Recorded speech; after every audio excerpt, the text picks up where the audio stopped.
오늘 함께 나눌 말씀의 제목이 심상치가 않습니다. 오늘 읽었던 하나님의 말씀에 하나님께서 청중들을 향하여 그들을 호칭하시는데, 이 시를 읽는 하나님의 사람들을 향하여 하나님께서 부르실 때 뭐라고 부르시냐 하면 하나님을 잊어버린 너희여 하고 부릅니다. 조금 전에 읽었는데 한 번 더 읽겠습니다. 22절 말씀이요, 하나님의 안색을 살피면서 같이 읽으면 좋겠습니다. 같이요, 시작.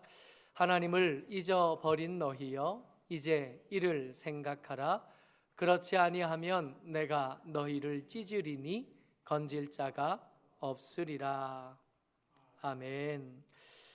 하나님을 잊어버린 너희여 그랬으니까 이 말씀을 들어야 될 사람들이 언뜻 듣기에 교회 밖에 있는 사람들이 아니겠나 하는 기대를 하게 됩니다. 그랬으면 좋겠다 하는 생각이 들어요. 하나님은 이 시편 속에 등장하시는 하나님은 분노하고 계시고, 그 분노하심이 이제 막 쏟아지기 직전까지 이르는 겁니다. 하나님을 잃어버린 너희여, 이제 지금이요, 지금 이것을 생각하지 않는다면 하나님이 너희를 찢으실 거고, 하나님이 너희를 찢으시겠다 하실 때 너희를 건져주고 너희를 지켜줄 자는 세상 어디에도 없을 것이다 말하고 계신 것입니다. 근데 여기서 지금 우리가 이 말씀을 살필 때 우리가 주목해야 될 것은 그러면 누구냐는 거예요. 하나님을 잊어버린 사람이 누군가? 하나님을 잊어버렸다는 것이 하나님에 대한 지식이 없는 것, 하나님에 대해서 들어본 적이 없는 것, 그래서 애초에 하나님 밖에 있는 사람들이었으면, 그런 사람들이었으면 좋겠는데, 이 시가 지금 22절을 읽었는데 그 앞에 이렇게 있는 시어들을 살펴보면 그게 그런 게 아니라는 것이 드러납니다. 8절 말씀 같이 한번 읽어보죠. 시작. 나는 내 재물 때문에 너를 책망하지는 아니하리니 내 번제가 항상 내 앞에 있음이로다. 지금 하나님께서 이 시편 50편을 시작하시면서 앞에 이야기에 등장하는 청중들은 지금 번제하는 사람들인 겁니다. 하나님께서 지금 하나님을 잊어버린 너희여, 지금 이제 이것을 생각하지 않으면 너희를 찢어버리시겠다 하고 분노를 쏟으실 그 대상에 대하여 이 시편이 일관되게 말씀하고 있을 텐데, 이 사람이 그냥 언뜻 듣기에 교회 밖의 사람이었으면 좋겠는 거죠. 하나님을 대적하는 사람, 하나님에 대해서 모르는 사람, 하나님을 향하여 무지한 사람들이었으면 좋겠다. 그러면 마음 편하게 이 시편 50편 묵상하고 노래로 만들 수 있겠는데 분위기가 그렇지가 않아요. 지금 이 시의 대상이 되고 시의 목적이 된 사람들은 지금 뭐 하고 있냐 하면 번제하고 있습니다. 하나님께 예배하고 있고, 그 예배하고 있는 것에 대해서 하나님께서 그 예배 자체에 대해서는 별 유감이 없다 말씀하고 계시는 거예요. 5절과 7절에 보면 5절에는 이 시편의 50편의 대상이 된 사람들을 향하여 이 사람들은 나의 성도들이다 부르고 계시고, 7절에서는 이들은 내 백성들이다 라고 말씀하시고 계신 것을 봅니다. 그러니까 지금 하나님을 잊어버린 너희여 하라고 할 때 하나님을 잊어버린 너희가 누구냐 하면, 한편으로는 나의 성도들이라고 불리는 사람들, 또 한편으로는 나의 백성들, 그러니까 하나님을 내 아버지라고 부르는 사람들이고, 한편으로는 하나님을 내 하나님으로 여기는 사람들에 대한 하나님의 분노이신 거죠. 그러니까 하나님을 잊어버린 너희는 교회 밖에서 찾는 것이 아니라 지금 하나님의 임재를 기대하며 하나님께 예배하는 여러분들과 저를 향한 하나님의 분노하심이고 하나님의 진노하심이 되는 겁니다. 하나님께서 이 백성들을 향하여 왜 이렇게 분노하셨을까? 왜 이렇게 진노하고 계실까? 왜 당신의 백성들을 찢어야겠다 생각하고 계실까? 하는 것들을 말씀을 통해서, 시편을 통해서 하나씩 찾아낼 수 있는데, 12절에 보면 같이 읽습니다. 시작. 내가 가령 줄여도 내게 이르지 아니할 것은 세계와 거기에 충만한 것이 내 것임이로다. 하나님 말씀하고 계신 거예요. 그러니까 우리가 좀 전에 읽었던 나는 내 재물에 대해서 불만은 없어, 내 번제에 대해서는 내가 더 할 말이 없어 라고 말씀하신 뒤에 9절부터 12절 사이에 이어지는 말씀을 통해서 하나님이 뭘 말씀하시냐 하면 저기 산에 있는 그 짐승들 다 내 거야 라고 말씀하셔요. 내가 니들 가지고 있는 너희들의 우리에 있는 너희들의 외양간에 있는 그 순념소와 그 소들을 내가 가져가겠느냐? 내가 너희들의 것을 탐내는 사람, 탐내는 신이겠느냐? 내가 가난해서 내가 가진 것이 없어서 너희들의 주머니에 있는 것들을 빼어다가 내 소유를 채워야 되고, 내가 배가 고프고 굶주려서 너희들이 먹을 것을 빼앗아다 먹어서 내 배를 불려야 되는 그런 신인 줄을 너희가 혹시 아는 것 아니냐? 만약에 그럴 일도 없지만 내가 만약에 배고프다고 해도 너희들에게 말하지는 않을 것이다. 지금 말씀하고 계십니다.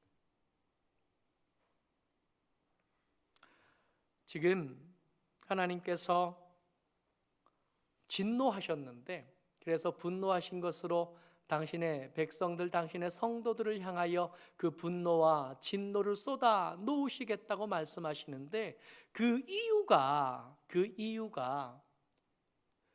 이 백성들이 헌금하고 있고 이 백성들이 하나님 앞에 감사하고 있는 그 재물의 양이 아니라 그 재물에 담겨진 그들의 태도, 그들의 본심, 그들의 진심과 관계되어 있는 것을 알 수 있습니다. 13절 한 절 더 읽죠. 시작. 내가 수소의 고기를 먹으며 염소의 피를 마시겠느냐? 아멘.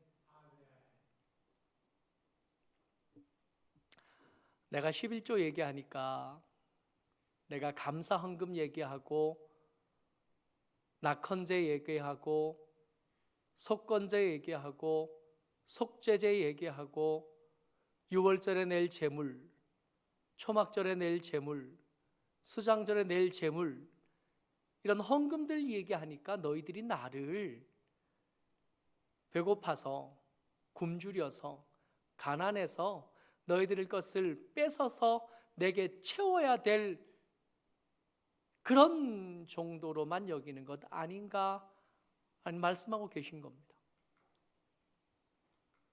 그러니까 하나님을 잊어버린 너희여 하는 오늘 설교의 제목은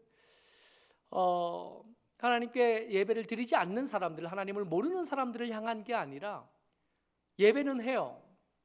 헌금도 하고 봉사도 하고 헌신도 하고 하나님께 쓰임받기도 합니다. 근데 모양은 전혀 문제가 없는데 그 사람들의 재물에 감사가 없고 감사가 빠진 그 자리를 부담으로만 가득 채운 사람들을 향한 하나님의 진노하심인 겁니다.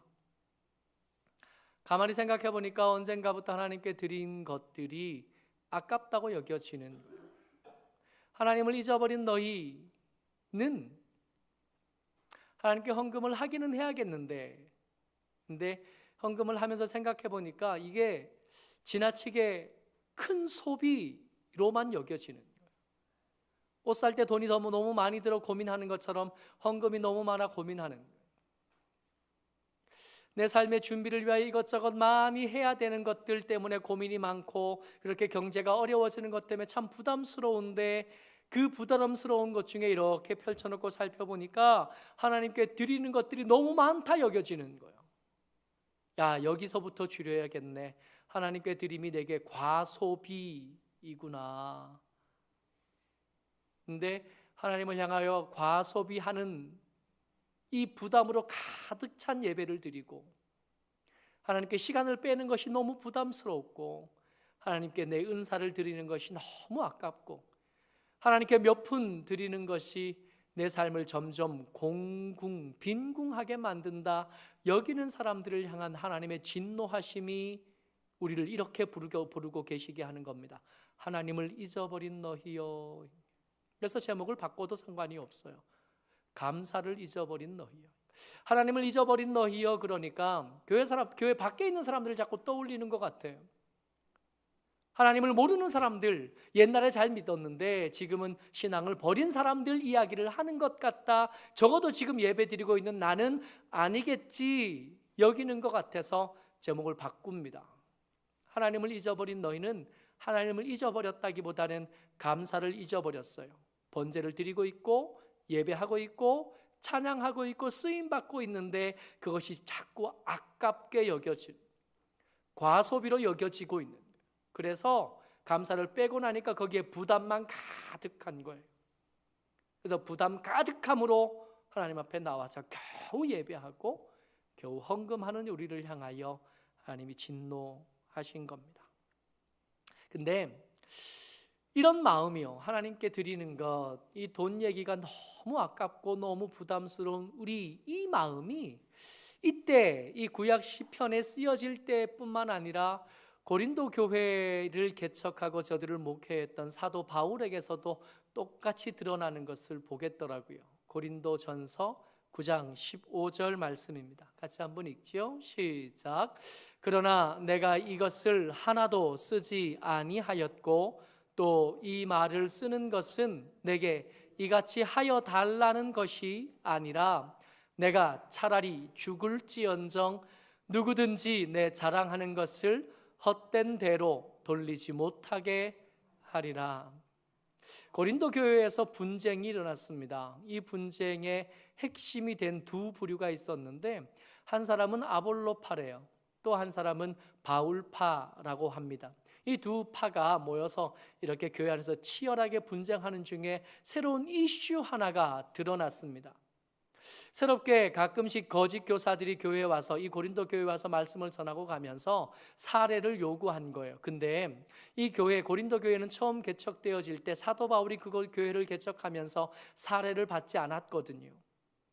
그가 스스로 그 바울의 원래 직업이었던 천막 만드는 일을 고린도에서도 했고 그것으로 자기의 쓸 바를 스스로 감당을 했었습니다. 빌립보의 교회에서 보내준 헌금을 쓰기도 했는데 주로 자기가 벌어서 자기가 쓴 거예요. 그렇게 사례를 받지 않던 이 바울에 비해서 바울이 떠나고 나서 한 사람씩 들렸다 가는 거짓 교사들이 사례를 요구하면서 이렇게 말을 한 겁니다. 바울이 사례를 받지 않은 것은 그가 자격이 없었기 때문입니다.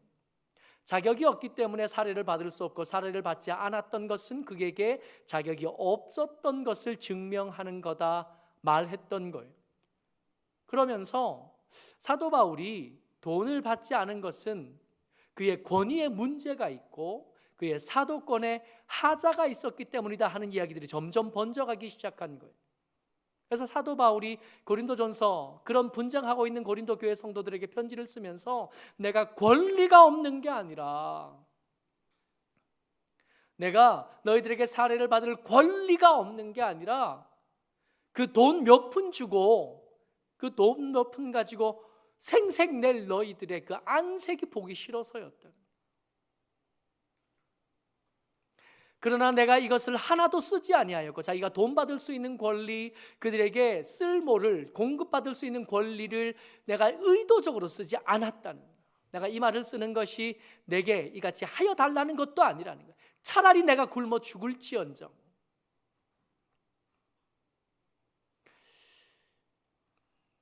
여러분, 예배한다고 다 예배가 되는 게 아니에요. 헌금한다고 그 헌금이 다 하나님께 드려지는 건 아닙니다. 우리가 하나님께 쓰임받고 하나님의 일을 한다고 해서 모두가 하나님의 사람이 되는 것도 아닙니다. 어떤 헌금은 하나님의 기뻐 받으시는 바가 되고 어떤 것들은 하나님의 거절이 되는 거예요. 내가 숫소에 고기가 탐나서 너희들에게 예물 드리라고 했겠냐? 하나님께서 그 숫소의 피가 맛있어서 그거 달라고, 그거 먹고 싶어서 너희들에게 달라고, 우리들에게 달라고 하신 거겠냐고요.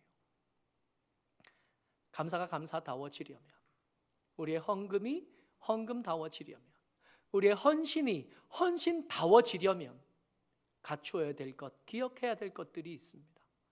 먼저 우리가 첫 번째로 같이 살펴볼 것은 올챙이 때를 기억해야 된다는 거예요. 여러분, 한참 봄이 되어져서 이제 올챙이들이 지금 다 깠을 거예요. 이제 뒷다리가 생겼을까요? 그렇게 될 때쯤 근데 고객이 개구리는 올챙이 때를 기억을 못한다고 하는데 하나님의 사람 성도들은 이 올챙이 때를 잊어버리게 되면 올챙이 때만 잊어버린 게 아니라 하나님을 잊어버린 게 되는 거고 감사를 잊어버린 너희, 그래서 찢김을 당할 수밖에 없는 처지에 이르게 되는 겁니다. 반드시 기억하셔야 돼요. 우리가 간절한 피 맺힌 한스러움으로 하나님께 간구하고 부르짖던 때를 반드시 기억하고 계셔야 됩니다. 50편 14절 말씀이에요. 같이 읽습니다. 시작. 감사로 하나님께 제사를 드리며 지존하신 이에게 내 서원을 갚으며. 여러분, 우리가 성경을 오랫동안 배워오면서 하나님께서 서원을 그리 기뻐하지 않으신다는 것을 우리가 압니다. 지키지 못할 약속을 하나님을 향해 남발하는 것을 하나님께서 기뻐하지 않으신다 하는 말씀을 여러 번 들어왔었어요. 그럼에도 불구하고 서원을 했다고요. 왜요? 죽을 것 같았거든요. 그때가 너무 고통스러웠고 그때를 도무지 그 밤을, 그 어둡고 차가운 밤을 도무지 건널 수 없다고 여겨졌거든요. 함부로 약속한 것들을 다 지키는 것이 어려움을 알지만 오늘 마지막 숨을 내쉬는 것보다는 서원을 해서라도 하나님의 도우심을 구해야 되겠고 약속을 드려서라도 하나님의 은혜를 구하지 않으면 이 밤을 지날 수 없겠으니까, 그러니까 서원을 할 수밖에 없었던. 근데 정말 기적 같은 일이 벌어져서 그 밤을 지낸 겁니다. 기적 같은 하나님의 만지심과 돌보심과 지키심을 경험하면서 그 밤을 지냈는데 그 밤을 지나서 평안이 회복되고 나니까, 그 평안이 회복되면서 그 평안이 어제도 오늘도 내일도 계속 이어져서 이것들이 여상한 것이 되고 나니까, 그때 간절함이 사라지고 나니까 그때 했던 하나님께 했던 그 약속들이 이제는 부담스럽기만 한 거예요.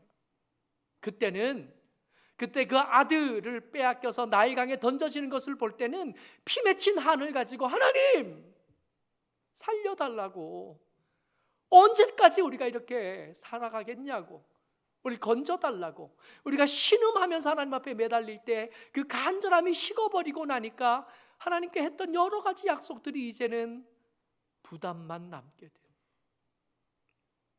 여러분들과 제가, 하나님께서 여러분들과 제게 주신 여러 가지 의무들, 여러 가지 그 부담들을 부담스럽게 여기기 시작한 시점이 언제냐 하면 그때 그 간절함과 피 맺힌 그 가슴 아픈 것들을 조금씩 잊어가면서 당연히 드려야 될 것, 당연히 해야 될 일들이 지금은 부담스럽게만 여겨지는, 과소비로 여겨지는. 헌금하는 사람들을 바라보면서 헌금하지 않는 사람들이 이렇게 얘기합니다. 저 사람 살만한가 보다. 여러분들과 제가 살만해서 헌금한다고요? 우리가 그래요?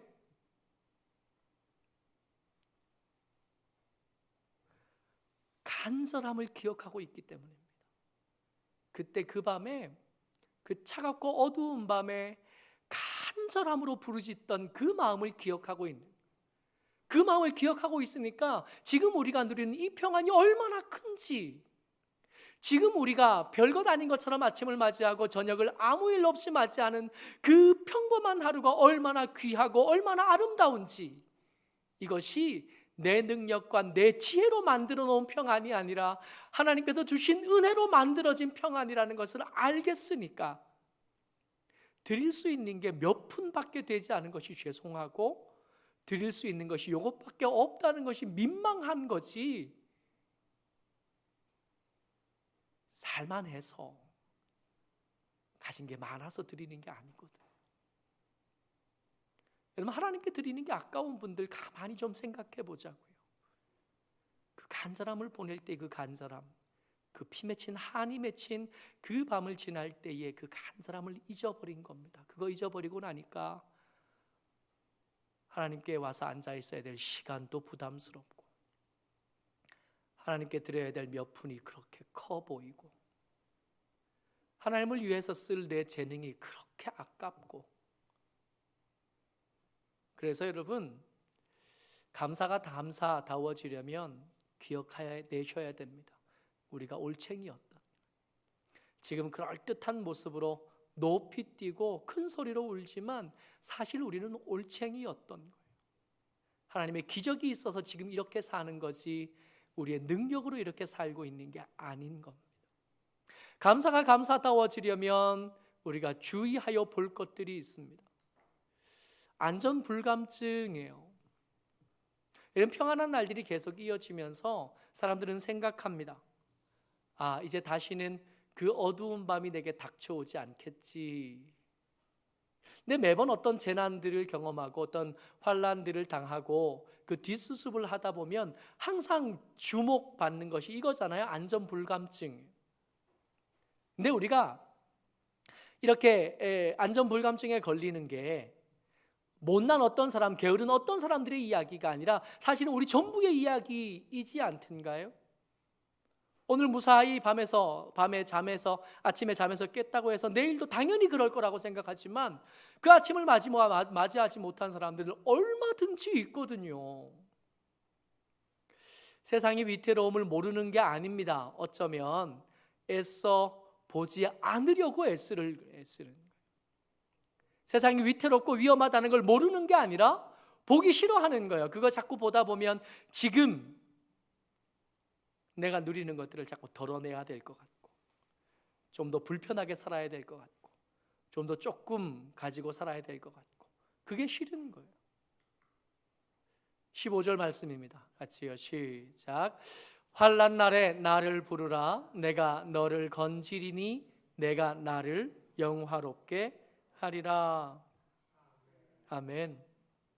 하나님은 감사를 잊어버린 백성들을 향하여 앞으로도 너희들이 사는 세상은 정상이 아니기 때문에 얼마든지 그 간절하게 부르짖었던 밤이 다시 반복될 수 있다고 생각하고 계시는 거예요. 그 어둡고 차가운 밤이 그때 옛날에 있었던 한 번으로 끝나는 게 아니라 앞으로도 얼마든지 닥쳐올 수 있다고 말씀하고 계시는 겁니다. 탕류가 밀려올 건데 이 탕류는 피할 수가 없어요. 견뎌내야 되는데 그 탕류를 견뎌낼 방법이 그때도 그랬던 것처럼 그 밤에도 그랬던 것처럼 앞으로도 내 속에서 만들어낸 힘 가지고는 그 탕류를 견뎌낼 수 없을 거라는 걸 하나님이 알고 계시고 그 하나님이 계속해서 말씀해 주고 계시는 겁니다. 그래서 이 감사함이 여전히 하나님 가까이 머물게 하는 생명끈 같은 거거든요. 하나님께 부르짖어야 우리를 구원하시는데 누가 부르짖어요? 하나님을 부담스럽게만 여기던 사람이 하나님이 생각이 나요? 하나님에게서 멀리 떨어져 살던 사람이 어느 날 갑자기 깨달음이 와서 하나님에게 가까이 살 걸, 하나님 가까이 머물 걸. 근데 그때는 이미 너무 멀어진 거 아니에요? 감사가 우리를 하나님 가까이 살게 하잖아요. 감사가 우리를 그 탕류에서 건지실 수 있는 하나님의 그 그늘 아래에 머물게 하잖아요. 소득이 생기면 거기서 열의 하나를 빼는 게 너무 아까운 우리에게는 닥쳐올 탕류를 그때 부르짖어야 할 그때 우리의 목소리를 주눅들게 할 수밖에 없고 멀리 계신 하나님이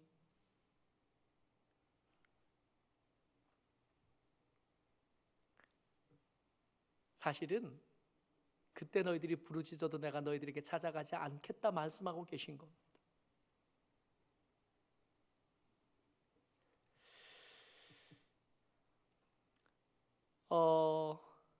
악인이요. 악인들이 하는 대표적인 악행의 두 가지가 있어요. 첫 번째가 도둑질이고 두 번째가 간음인데 감사를 잊어버린 사람들을 향하여 하나님께서 충격적인 말씀을 더해 주십니다. 같이 읽죠. 18절이에요. 시작. 도둑을 본즉 그와 연합하고 간음하는 자들과 동료가 되며, 이건 누가 하는 거냐 하면 감사가 부담스럽고 하나님께 드림이 너무 아까운 사람들, 올챙이 때를 잃어버렸고 앞으로 다시는 그 어둡고 차가운 밤이 다가오지 않을 거다 생각하는 사람들의 삶의 모양을 이렇게 묘사하셨는데, 어떤 모양으로 사냐 하면 도둑들을 본즉 그와 연합하고 간음하는 자들과 동료가 되었다 말씀하고 계신 겁니다. 도둑질이 다른 사람의 것을 훔쳐 내 것으로 만드는 게 도둑질이잖아요. 간음은 울타리를 벗어나는 욕망이 간음입니다. 울타리가 있어요. 울타리 안에 있을 때 이 욕망은 굉장히 아름답습니다. 대표적인 게 성욕인데, 부부라는 울타리 안에 있을 때 성욕은 가정을 유지하는 힘이 되기도 하고요, 사랑을 확인하는 방법이 되기도 하고요, 자손을 번성케하는 가장 중요한 통로가 되는 게 이 성욕인 거예요. 근데 이 성욕이 울타리를 넘어서게 되면, 이 부부라는 울타리를 넘어서게 되면 그때부터 그걸 간음이라고 부르고, 그때부터 이것을 더러운 것이 되는 거예요. 하나님께서 감사를 잃어버린 백성들에게 너희들이 도둑질이다 말하고 있어요. 원래 지금 내가 누리던 이 평안은 내가 만들어낸 게 아니라 하나님이 만들어내신 거다 그랬잖아요. 올챙이 때 그때 간절한 기도하심으로 하나님의 도우심을 얻었고 하나님의 건져주심을 누려서 얻게 된 게 이 평안인데, 이 평안에 하나님의 몫을 인정하지 않게 된 거예요. 도둑질이 간음입니다. 이 간음이 하나님께서 내게 허락하신 것, 하나님께서 허락하신 것들을 누리고 즐기고 씹고 뜯고 그 안에서 은혜를 누려야 되는데, 이 울타리가 간음하는 사람들, 이 하나님을 잊어버린 사람들에게는 내 자유를 억압하는 족쇄처럼 여겨지는, 그래서 그거 넘어가고 싶은 거예요. 그 넘어가게 되면 간음이 되는 건데, 그러면 감사를 잊어버린 이 사람들이 하고 있는 걸 자세히 살펴보니까 도둑질과 다르지 않고 간음하는 자들과 다르지 않은 것을 알게 되는 것. 그래서 악인에 대한 새로운 정의라고 제목을 썼는데, 이게 다른 사람을 훔치는 것, 남의 아내를 탐하는 것뿐만 아니라 하나님을 향하여 감사가 아깝고 하나님을 향하여 쓰는 시간이 아까운 사람들, 결국 이 사람들 도둑놈들이네, 결국 이 사람들 간음하는 자들이 될 수밖에 없겠네. 근데 여기서 머물지 않아요. 항상 죄는 더 큰 죄를 향해서 이렇게 슬금슬금 가게 되는 거거든요. 근데 그렇게 도둑질하며 살았는데도, 그렇게 간음하며 살았는데도 아무 일도 일어나지 않는 거예요. 어제도 도둑질 했었거든요. 어제도 간음하면서 살았거든요. 그런데 오늘 아무 일도 없이 아침이 밝아온 겁니다. 그랬더니 이 사람들의 입술이 망발을 뱉어내기 시작합니다. 21절이요. 같이 읽어요. 시작. 내가 이 일을 행하여도 내가 잠잠하였더니 내가 나를 너와 같은 줄로 생각하였더라. 똑같네. 열심히 감격과 감사로 하나님 앞에 사는 사람이나 나나 그것 훔치고 살았고 간음하며 살았는데도 여전히 똑같은 하루를 맞이하네. 하나님도 그런 줄 아시는 거잖아. 아까워 죽겠는데 굳이 다 드릴 거 뭐 있겠나, 좀 빼고 좀 건너뛰고 좀 깎고 적당한 걸로 바꾸고 그렇게 살아도 되는 거네. 하나님도 그런 분이시네. 그렇게 하나님의 성도들이, 하나님의 백성들이 하나님의 진노 가운데로 한 걸음 걸어간 겁니다. 22절 한 번 더 읽습니다. 시작. 하나님을 잊어버린 너희여, 이제 이를 생각하라. 그렇지 아니하면 내가 너희를 찢으리니 건질 자가 없으리라. 아멘. 여러분, 우리가 건강한지 아닌지를 어떻게 압니까? 여러분, 우리 교회가 건강한지 아닌지를 어떻게 하면 알 수 있을까요? 다른 사람들 다 같이 모여 있는 데서 헌금하고, 다른 사람들 다 같이 모여 있는 데서 기도하고, 다른 사람들의 시선이 있는 곳에서 말씀 보고, 다른 사람들의 시선이 있는 곳에서 봉사할 때는 이게 쉬웠어요. 다른 사람들의 눈이, 내 마음은 그렇지 않아도 다른 사람들의 시선이 나를 묶어줬거든요. 근데 코로나 사태가 벌어지면서 이제 사람들의 시선이 없는 곳에서 내 신앙을 선택하고 결정할 수 있게 되었습니다. 헌금할 때 다른 사람이 나를 안 봐요. 기도할 때 다른 사람이 나를 보지 않습니다. 성경을 읽는지 아닌지 나를 살펴보지 않아요. 그러니까 온전히 내 선택만 가지고 그것들을 결정할 수 있게 됐어요. 여러분 한번 살펴보시기 바랍니다. 코로나 이전과 이후에 여러분들의 기도 시간, 성경을 묵상하는 시간, 여러분들의 헌금, 여러분들의 헌신, 여러분들의 봉사를 저울에 달아놓고 보시기 바랍니다. 그래서 내가 괜찮은지, 내 신앙이 지금 건강하게 잘 유지되고 있는지 살펴보시면 됩니다. 그렇게 복잡하고 그렇게 형이상학적인 어떤 이야기가 아니에요. 헌금할 때 내 마음이 어떤가를 살펴보시면 돼요. 사람들이 시선으로 날 묶어줄 때는 그냥 아무렇지도 않게 해오던 일이 어느 순간인가 아깝게 여겨지고 주님 앞에 쓰는 시간이 부담스러워졌으면 우리 건강하지 않은 겁니다. 헌금할 때 감사보다 부담이 더 커 있다면 감사헌금의 액수, 11조의 액수가 참 우습지 않아요? 11조는 비율이잖아요. 비율. 액수가 많아진 건 하나님께서 수입을 더 주신 거일 텐데 많아지면 딴 생각이 드는 거 보면 우리가 부자가 아닌 건 하나님의 은혜인 거예요. 그 액수가 많아지면 고민이 많이 돼요. 부담이 되기 시작해요. 군대에 있을 때 제가 군대에 있을 때 11조를 12만 원 했어요. 엄청 많이 했죠. 제가 교회에 파견 근무를 하면서 제가 먹고 쓰는 걸 다 돈으로 받았어요. 거기서 안 먹으니까, 부대에서 안 먹고 교회에 나와서 살고 있으니까 제가 먹는 것들을 돈으로 다 계산해서 돈으로 받았어요. 그러다 보니까 우리 동기들이 한 4만 원 월급 받을 때 저는 12만 원을 받았어요. 12만 원 받았으니까 11조를 12,000원 해야 되잖아요. 그래서 어떤 달은 12,000원, 어떤 달은 13,000원. 그 교회에서 제가 11조 제일 많이 하던 사병이었습니다. 제대하면서 기도했어요. 하나님, 저 제대해서 복학하기 전에 내 등록금을 벌었으면 좋겠는데 제대한 뒤에 일자리를 금방 아르바이트 할 수 있는 자리를 금방 얻게 해주십시오 하고 기도했죠. 제가 2월 5일 날 제대했거든요. 2월 5일 날 제대해서 울산에 저희 집에 2월 6일 날 아침에 도착했어요. 2월 6일 아침에 도착해서 점심 먹고 출근했습니다.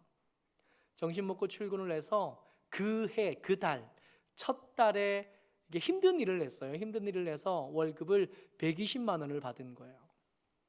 그러니까 11조가 10배로 뻥튀기가 된 거지. 기도한 게 있고 하던 게 있으니까 그 돈을 봉투에 넣어서 이제 주머니에 넣고는 예배 드리러 갔죠.